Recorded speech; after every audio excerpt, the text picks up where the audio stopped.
Well, that's a keeper, that new intro. I'm Bruce McDonald, and this is the Talamanca Review. Good afternoon, ladies and gentlemen. It is 1:32 p.m. on Tuesday, the 11th of November, which, of course, in Canada is Remembrance Day, which is the day that we remember the soldiers who fought and died for Canada in all of the wars that Canada was a part of, which I guess would include World War One, World War Two, the Korean War, all that stuff. We opted out of Vietnam, but that's because I think Trudeau's father was in power. He was a communist. Why would a communist send Canadian troops to fight communists?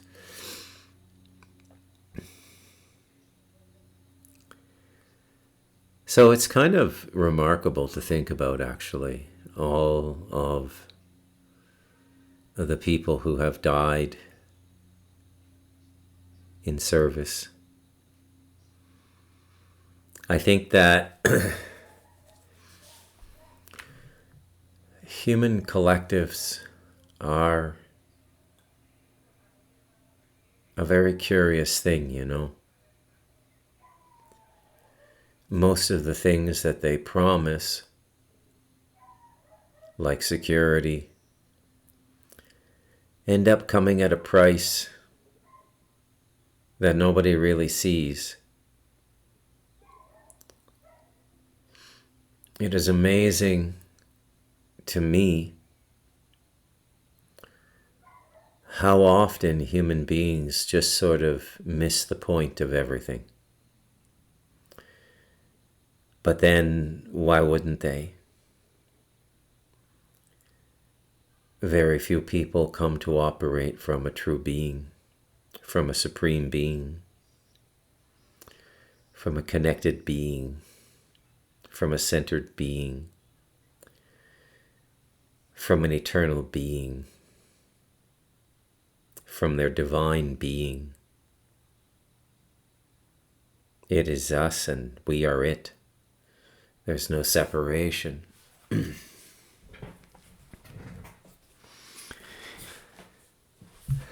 in this confusion, all manner of chaos erupts. It is an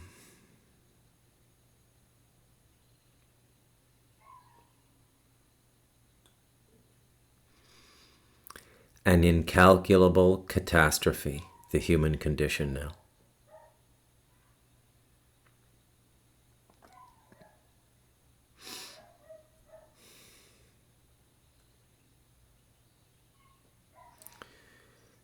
There is absolutely no way out of our present situation. And I'm talking about the whole world. And the more I reflect on this,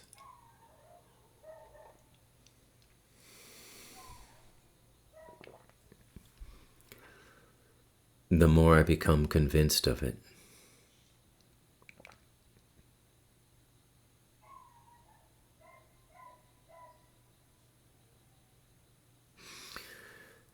Have you ever noticed that the really important stuff,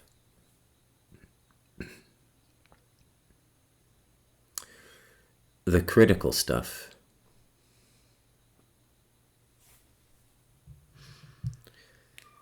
is always given to the human race? It's just given to us.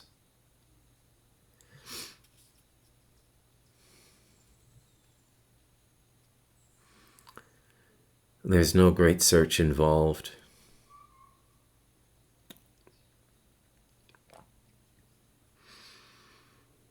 There's no great struggle involved.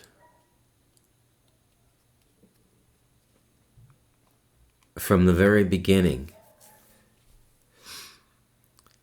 this human race has been loved and guided in every possible way.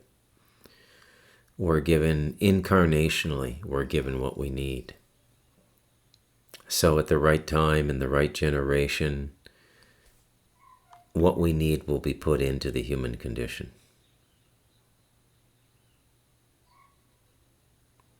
And it's absolutely flawless. Absolutely flawless. And there's really no cause for fear. And yet fear is the state most commonly lived in by we human beings.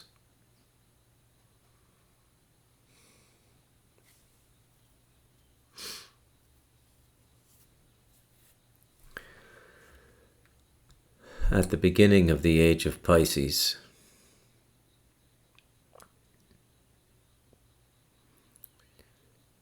we were given the two great avatars of this age. One in the east, and one which would come to cover the west, although he himself doesn't really come from the west.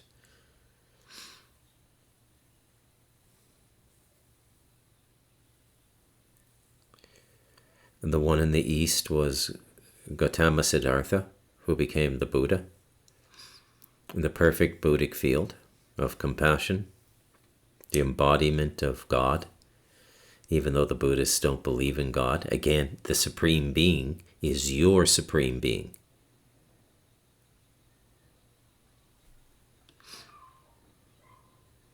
The being untouched by all the malignancies of the human condition. The eternal being. God is us and we are God. But you can't just say that and pretend that you're God. It pivots off of a realization that centers you in your perfect being.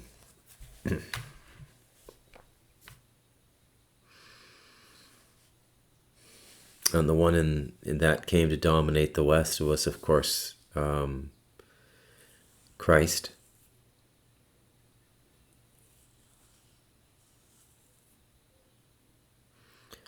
And those two personages were given to us. They were given to the human race.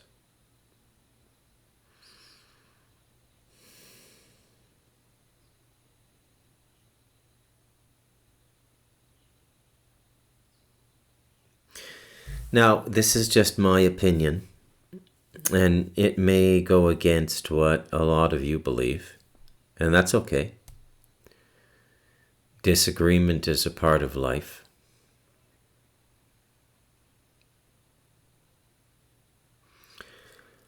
I think the information on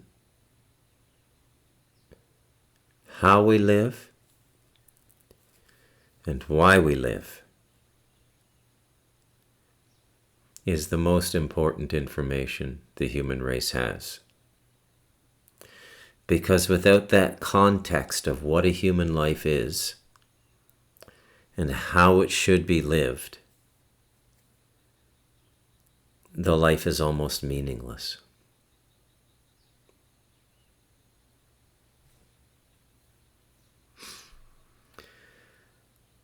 But even that said, a lot of the information and the insights we need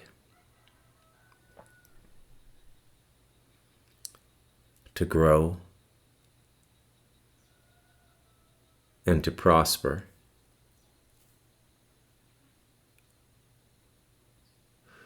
are also given to us through various incarnations. Okay? And this information is how to make living a little bit easier. And I'm not saying it's not important information. I'm only saying it's not important as the primary information. And the primary information is why we live and how we should live. Why is life given to us? What gives us life? And what are the obligations of a human being in a life?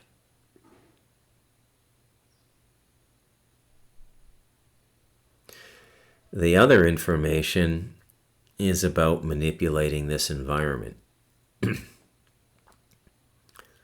And this is also kind of, in a way, delivered to us by higher forces.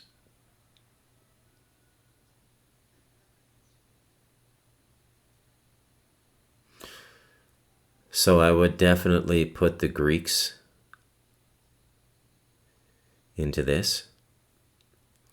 I definitely think the Greek insight into mathematics was absolutely pivotal.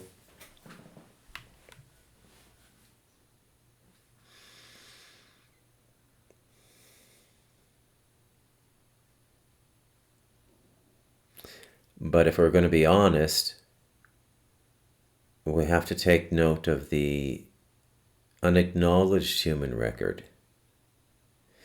And when I say unacknowledged, what I mean is that contemporary institutional dogma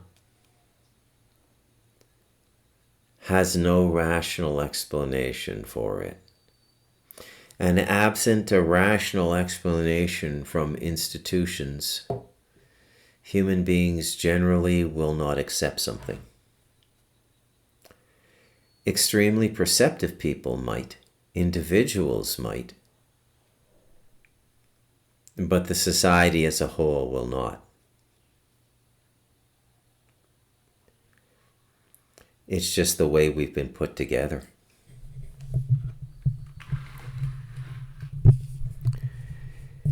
It's this insipid fear.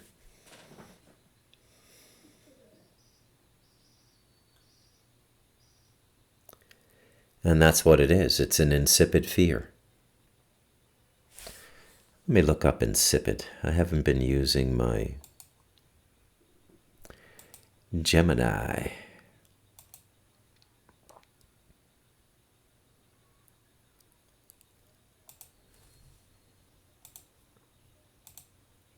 What is the definition of insipid?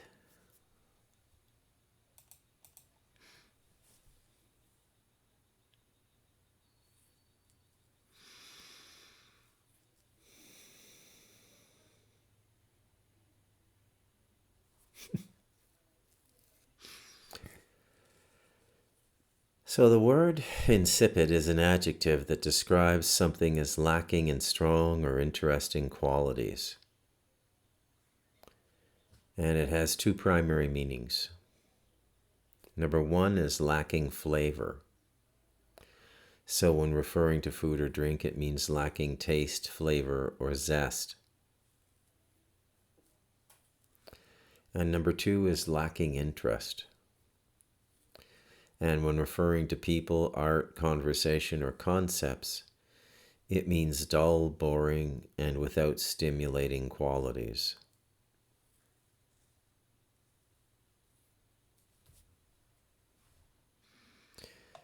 And so synonyms for, I think number two is the way I mean it, lacking interest. And so synonyms for that would be dull, boring, vapid, flat, lifeless, uninteresting, banal, and trite.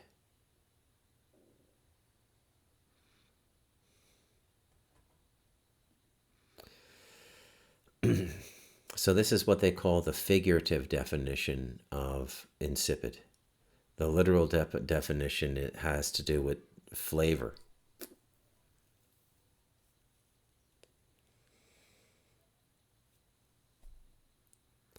So the figurative has to do with interest, lacking interest.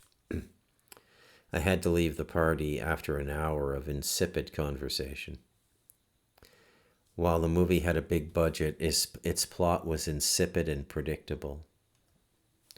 He was a pleasant but insipid man, and she quickly grew bored of his company.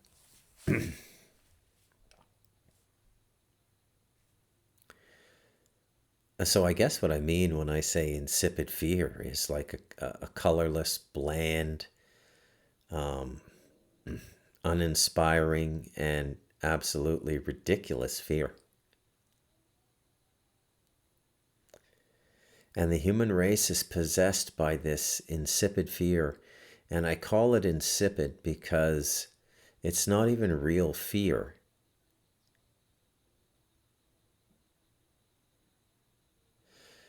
It's just this tendency that we have to always want to be in the middle of the banal.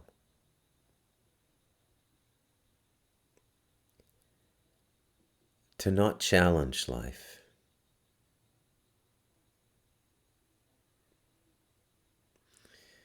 And building on what I said yesterday, the consequence of a convenient life and the 20th century and the information given to us in the 20th century and the middle class and the dislocated voice beginning in radio and moving all the way up to a microphone on a desk in the Talamanca Mountains and a guy podcasting about life.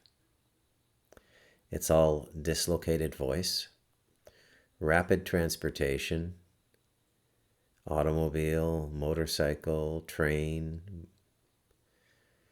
airplane, and of course electricity, which was the big one. Okay? Electricity is an aspect of the divine, by the way. James Clerk Maxwell, the physicist in the 1800s or 1870s, postulated that magnetism, light, and electricity were the three things in different forms, the same thing in different forms, like vapor, ice, and water. So I think he's right. Intuitively, spiritually, instinctively, I think he's right.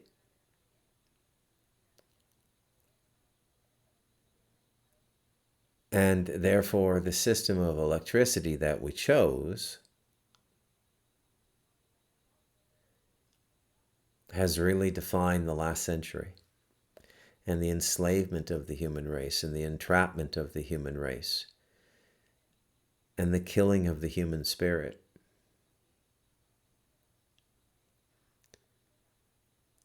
Because nothing more quickly kills the spirit than comfort.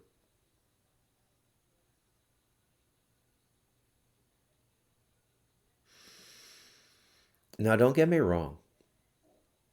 There's nothing wrong with being comfortable. I mean, just look at this new office chair I bought a month ago. It's very comfortable.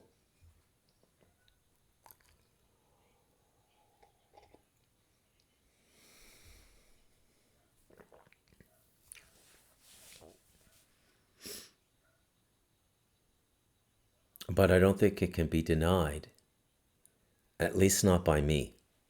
Maybe you can still deny it, you, the listener, but I can't.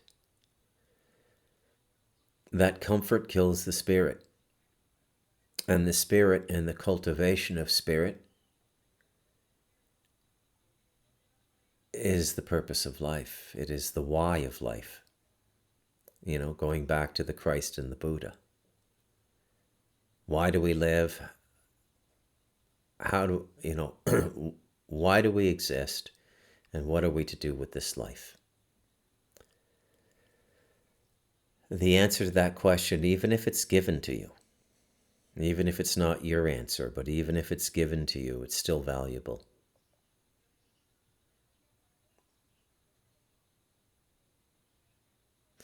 And you can always tell when something is true by how the human race remembers it.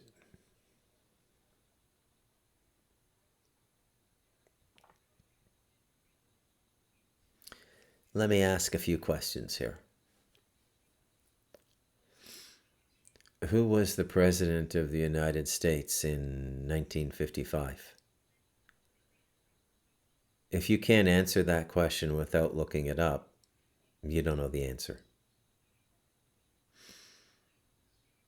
Who was the most important Allied general in World War II?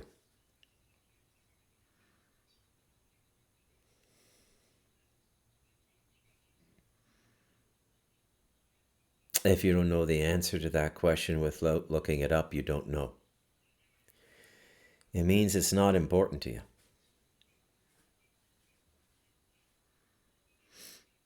Oh, what movie won the Oscar for Best Picture in 1970?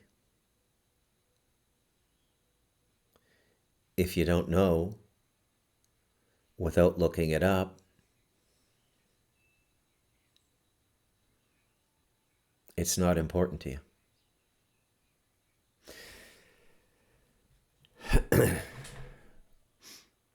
Who won the Nobel Prize for Literature in 1968? If you don't know, without looking it up, it's really not that important to you.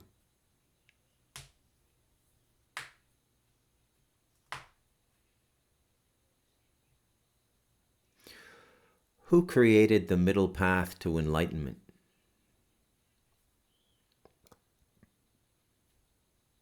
Gautama Buddha. Everybody knows that. Who said, love your neighbor as you love yourself? Jesus Christ. Why does everybody remember that?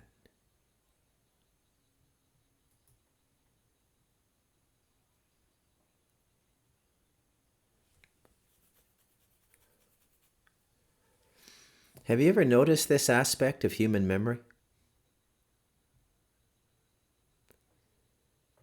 That we remember the important stuff. And we remember the stuff that gives meaning and context to our existence and comforts us at a much deeper level, not the material comfort to which we've become accustomed in the 21st century and the 20th century. At least the second half of the 20th century.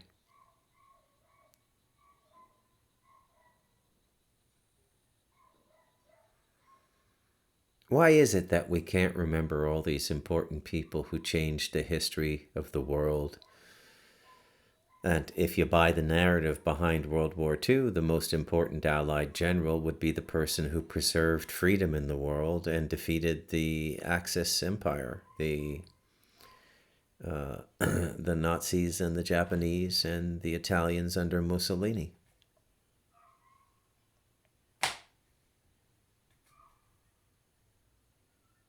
Pretty important accomplishment, don't you think? Buddha never did that. Jesus never did that. And yet we remember them. And we don't remember who the most important Allied general of World War II is.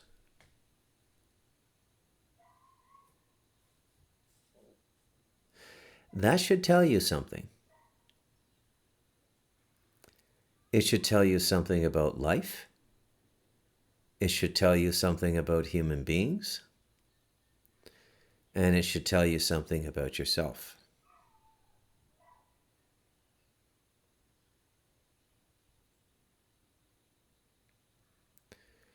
A very odd and interesting thing, what the human memory retains.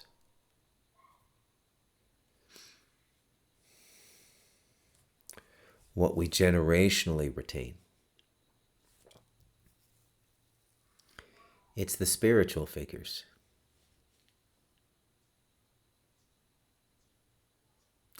And this information was given to us.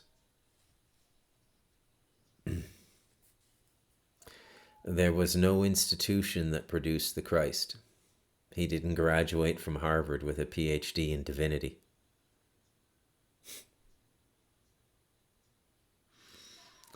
There was no university who produced the Buddha.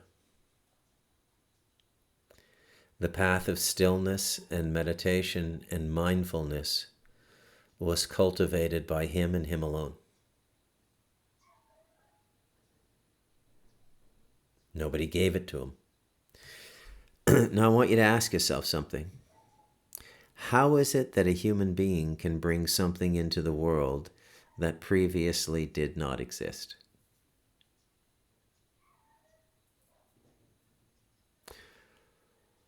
Why is it that the most important and spiritually centered scientists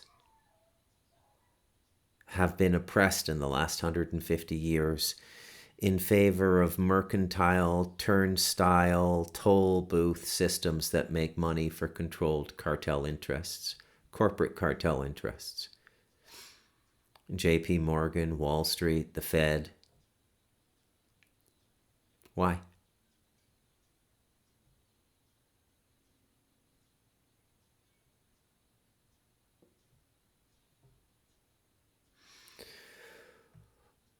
Why is it that people always listen to an external authority figure and don't trust themselves? When all of the greatest information given to the human race was given to us by people who trusted themselves to such a degree that they created entirely new branches of science, like Nikola Tesla, like James Clerk Maxwell, like Pythagoras in the Greek model.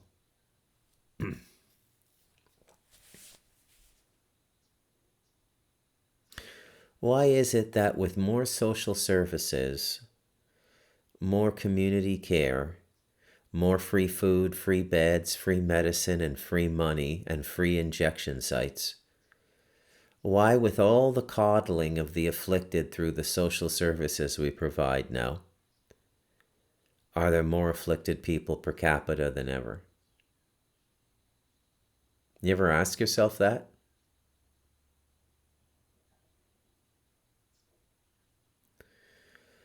Why is the most convenience-based culture in the history of man, which would be North America through the 20th century and early 21st century till about 2010, why has this culture, which had the most amount of leisure time, the most amount of time for self-cultivation alongside a normal life? Self-cultivation is the Jesus and the Buddha stuff. The why of life. Why are you alive and what is your obligation to life? It's to deepen your relationship with life. And that's done through spiritual practice.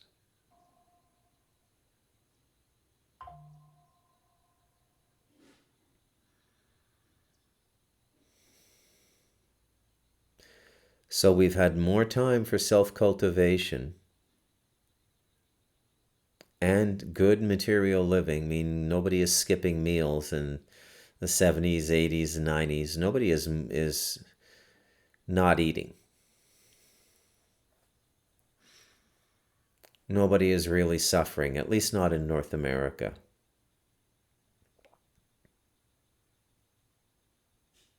And for the most part, not in Western Europe either.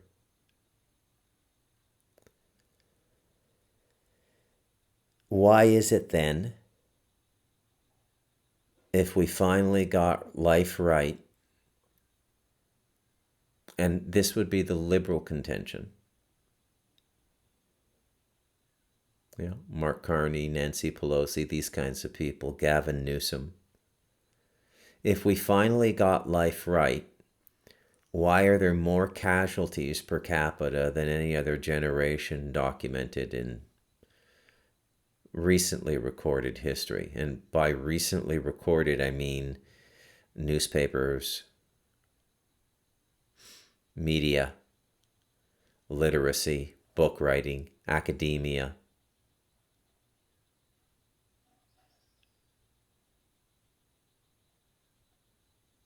Now, if you recognize that everything that the human race really needs is given to it, given the example of Buddha, Christ, Tesla, Maxwell, Pythagoras, if you recognize that and you see that, you understand that this life is not random, and that there's an order and a meaning to it, and there's nothing really to fear.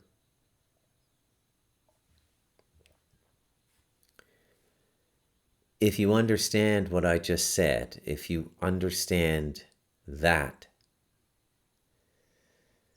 then why would you support the institutionalization of everything?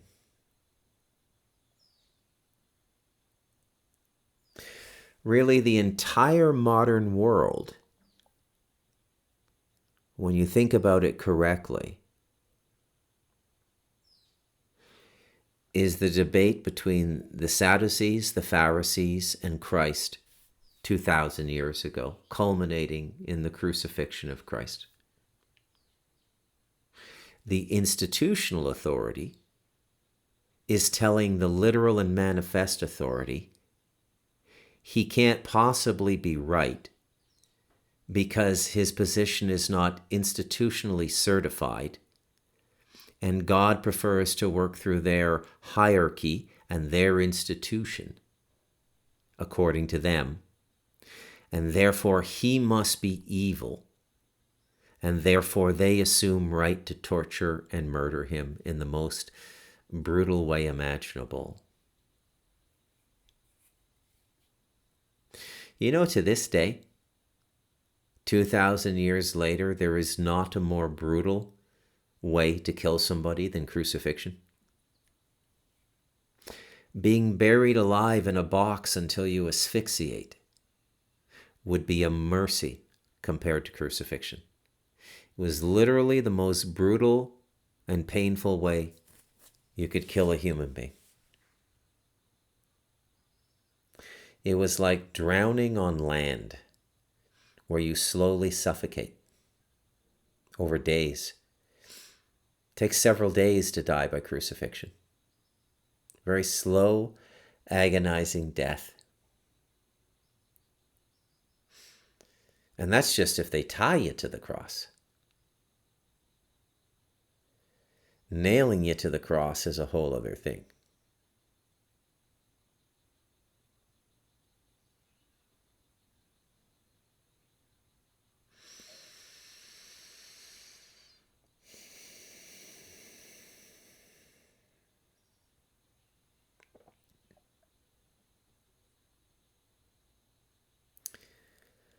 When you start to see things correctly, you realize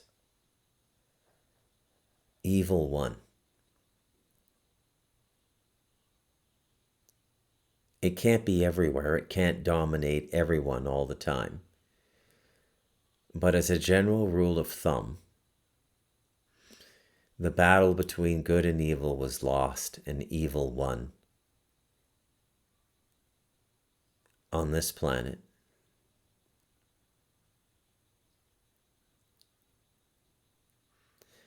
In this time.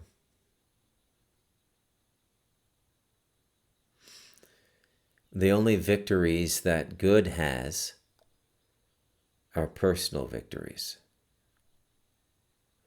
The victory of an individual human being realizing the meaning and purpose of their life and living it, which is to discover their supreme being and live it all the time.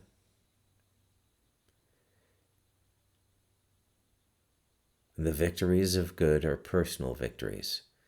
The victories of evil are collective victories. We are run by evil.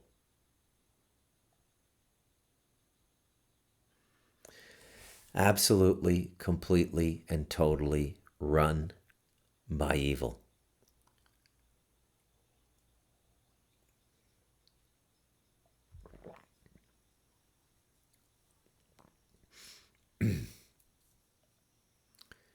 It's always been this way.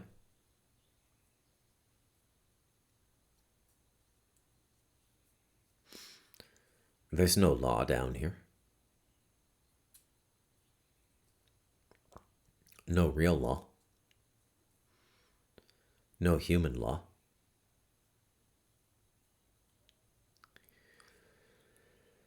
This is a lawless place.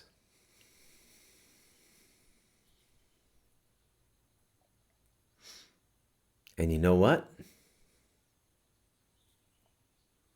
I wouldn't want it any other way.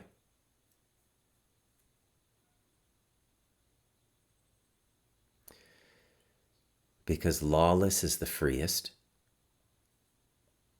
and true good can only grow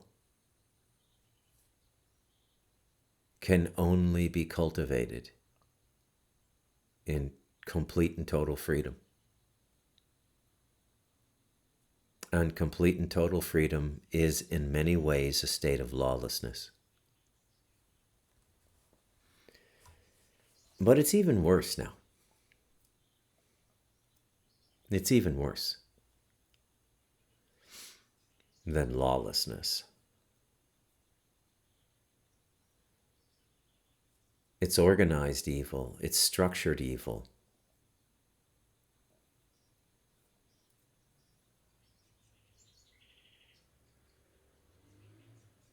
You know, I haven't talked about Costa Rica a lot for a few months, but there's a lot going on here.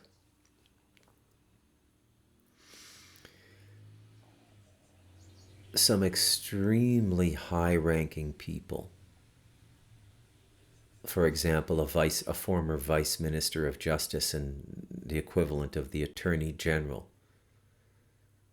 of Costa Rica is sitting in a prison right now. He was incarcerated 6 months ago, and he's in the middle of an extradition hearing to be extradited to the United States. There's all kinds of high-ranking national police people, like, so these would be like the Costa Rican equivalent of James Comey.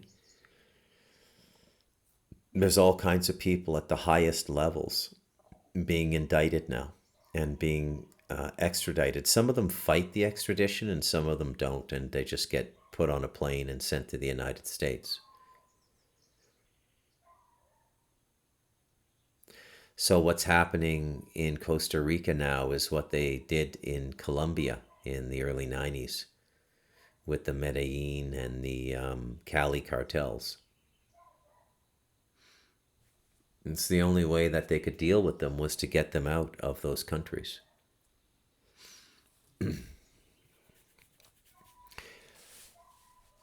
Do you realize how little a government would have to care about its own people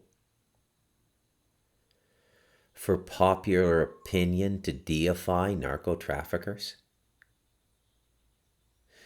You may think as an outsider looking in that that is a malignant culture. It isn't. It's a window into what the people really think of their governing forces.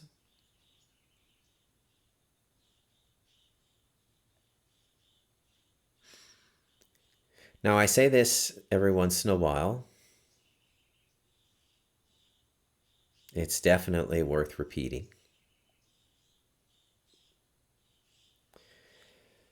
It's an excellent context.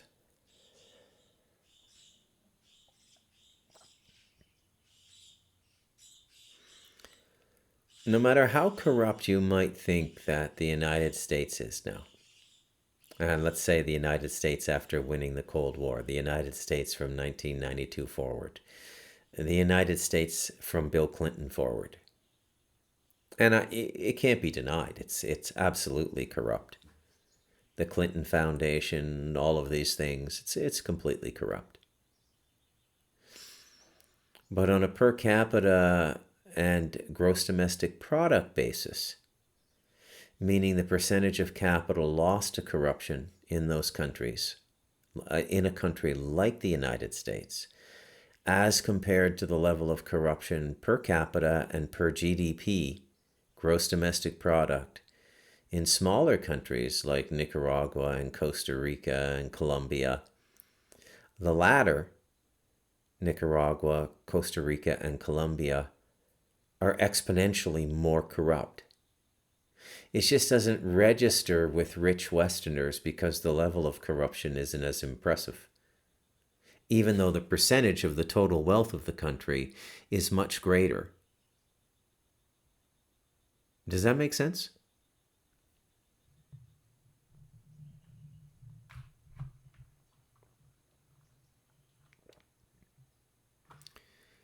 Let me recenter myself.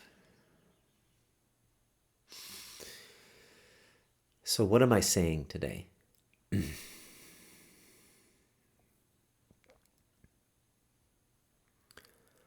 I am saying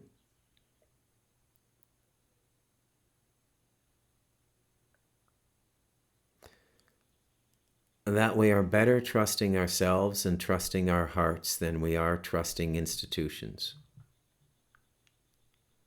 I'm saying that institutional intelligence will always murder real intelligence because institutional intelligence becomes addicted to the comfort and status provided by the society that recognizes the institution. Ergo, the Sadducees and the Pharisees will always murder a Christ. It's like the template for the last 2,000 years. There's so many things in those biblical stories, especially the New Testament, which perfectly capture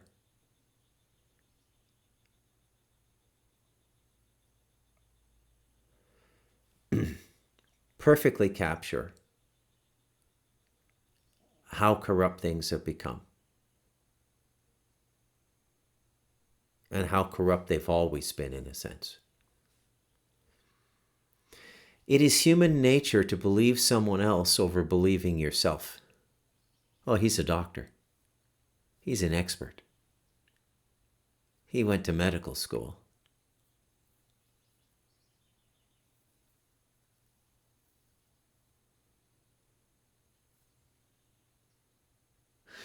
But if that's true, that institutional intelligence should be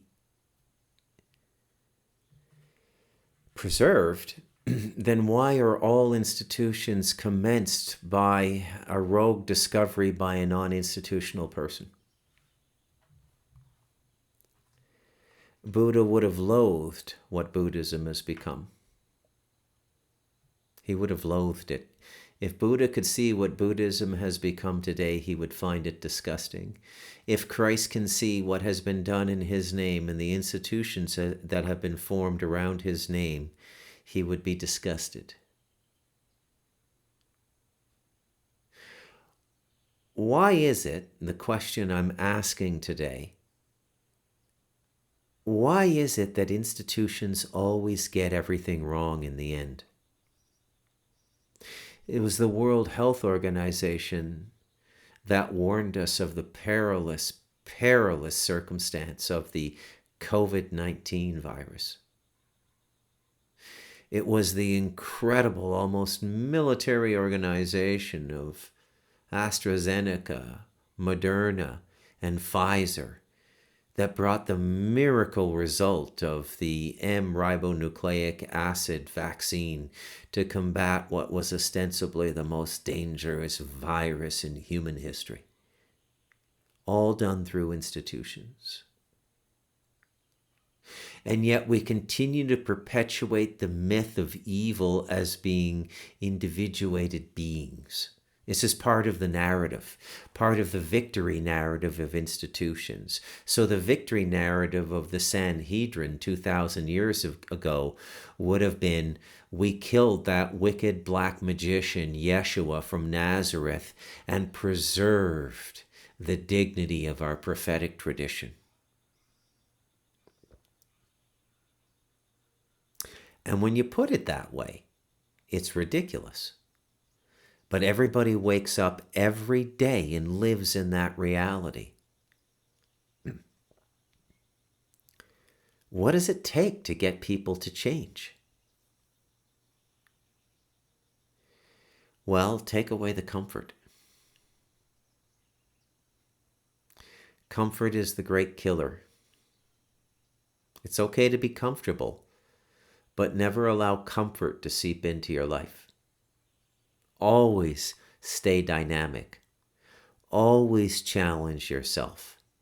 Always take meaningful risk.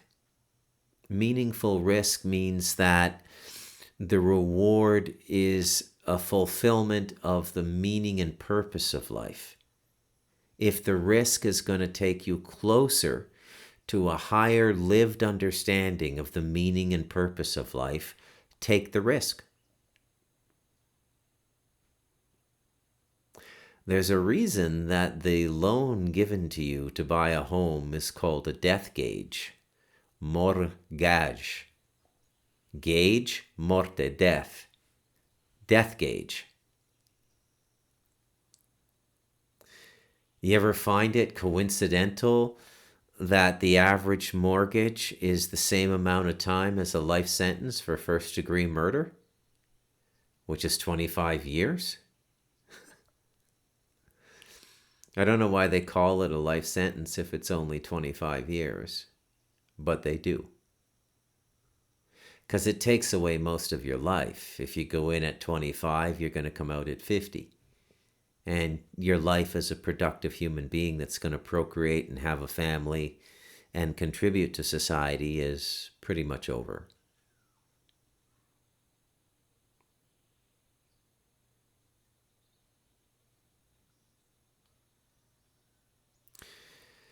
Now, we're at the very height of this institutional experiment now. And the tensions in the world between the first world and the rest of the world can also be seen through the lens of naked intelligence versus institutional dominance. Right?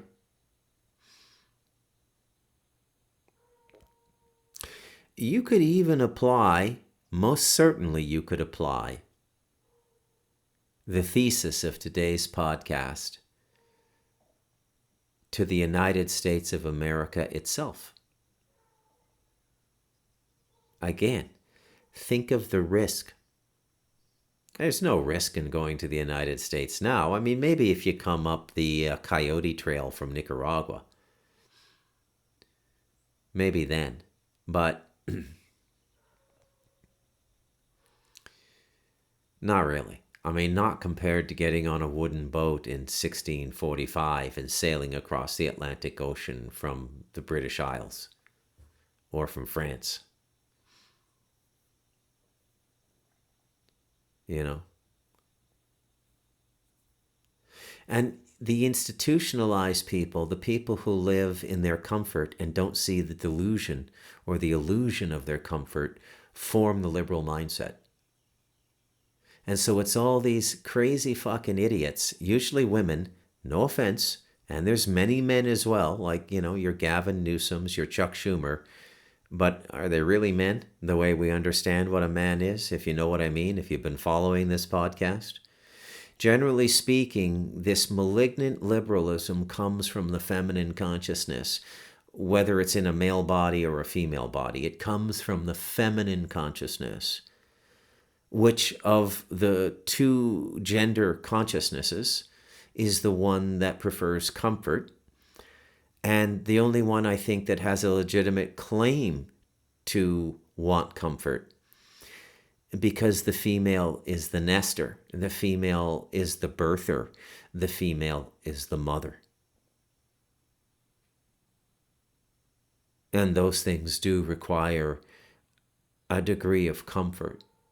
Even an animal will look for a safe den to birth, a safe place for their young to grow to the point where they can begin to interact with the nature and hunt on their own.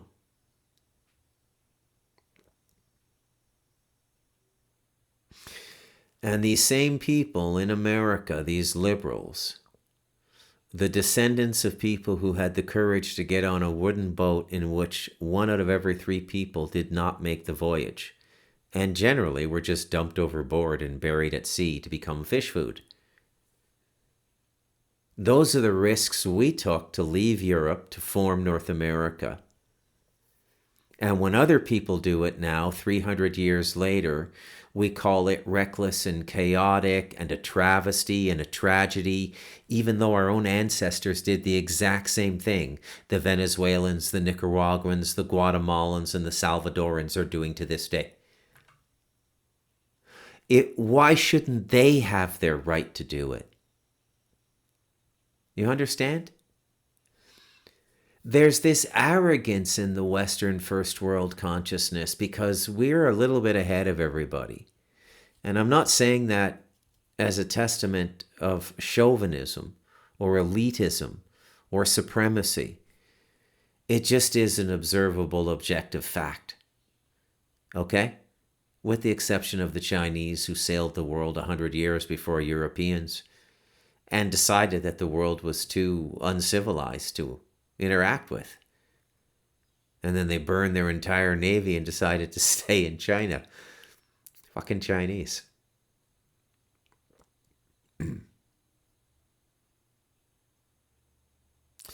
Even this narco trafficking culture in Latin America and all the violence that attends it.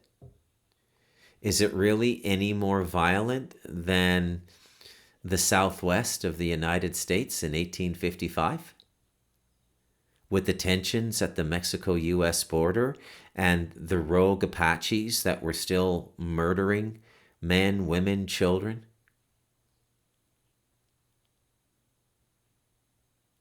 That's one thing I kind of admire about the undisputed king of television right now, which is a guy by the name of Taylor Sheridan. If you don't know who Taylor Sheridan is, well, you just haven't clued into the fact that you're probably consuming his product.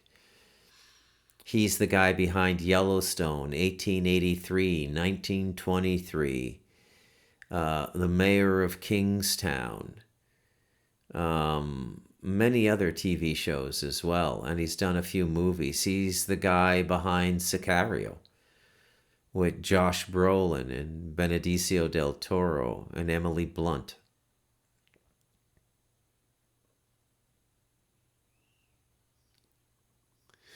And he shows you what people had to go through. It wasn't just getting across on the boat. That was one part of the treachery in which you might have lost a third of your family. And then the next part of the treachery and the danger was covered wagon to where you were going to form your community, whatever it was. And they usually went around religious ideas.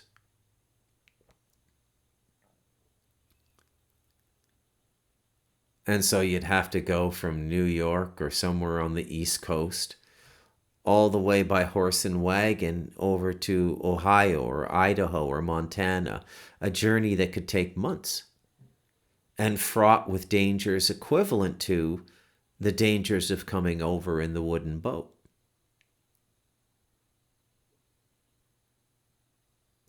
And yet, a mere 150 years after this time that we all lived through, I have this in my family too. A lot of people died in my family coming over from Scotland. 1798 is when we came over to Canada. Very colorful history. I did my family tree in high school. A mere 150 years later, we consider it a tragedy when other people go through the same character building exercise and the same exercise of faith and determination to fulfill their dreams and desires.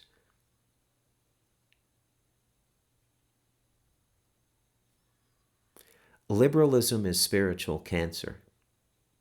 If you can't see that now, without deferring to the monetary policies or the absurd notions of capitalism of Ronald Reagan or Donald Trump, there's massive flaws. There should be massive taxes on money made on money. Money made by labor should be taxed at 1/5 the rate of money made on money.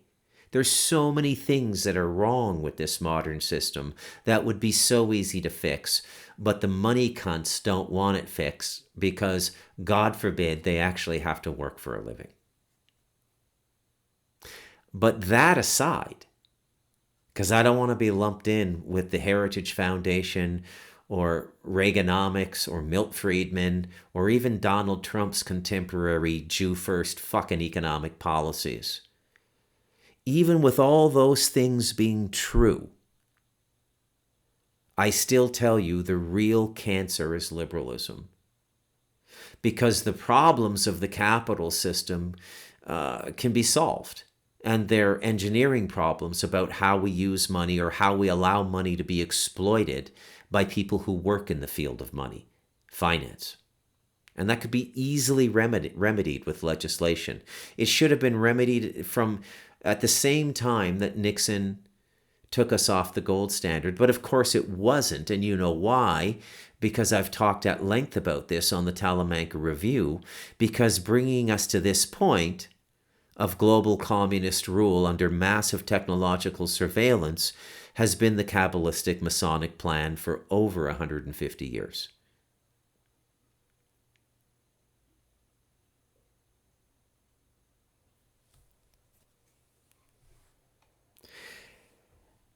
And there's no way we can beat them. This is what people need to realize. You cannot beat these institutions and these systems now. You're not going to win at the fucking polls. You're not going to win in the elections. It's too far gone. It's too far corrupted. The people who pay for the campaigns are the people who benefit from the politicians. It's become a vicious inner circle, nepotistic capitalism. You're not going to win. What you should be fighting for in Canada and the United States is the right to self-determination, to go and expropriate 1,000 square kilometers and build a community of 10,000 people with all your food, your own medicine and everything, and tell the federal government to go fuck itself and don't pay them any taxes. That's what you should be fighting for. Not to change the system they control, because they're never going to let you do that. And you can't really change the system. They've codified it in the magic of law and money. Remember the podcasts I did on land and man. You don't really work with the land anymore. The land doesn't really protect you anymore. Not the way it worked with natives and not the way it's working with me here. Because you're not even living on the land. You're living on water. Because you're living in an admiralty system.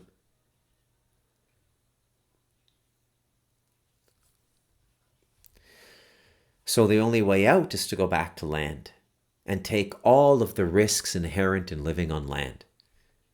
The risk of death by disease. The risk of being bit by a venomous snake and dying alone or with loved ones in the jungle as you slowly die from the venom going through your nervous system. But you'd be happier in that death than living in the pseudo-comfort of their spiritual paralysis in their bullshit modern system.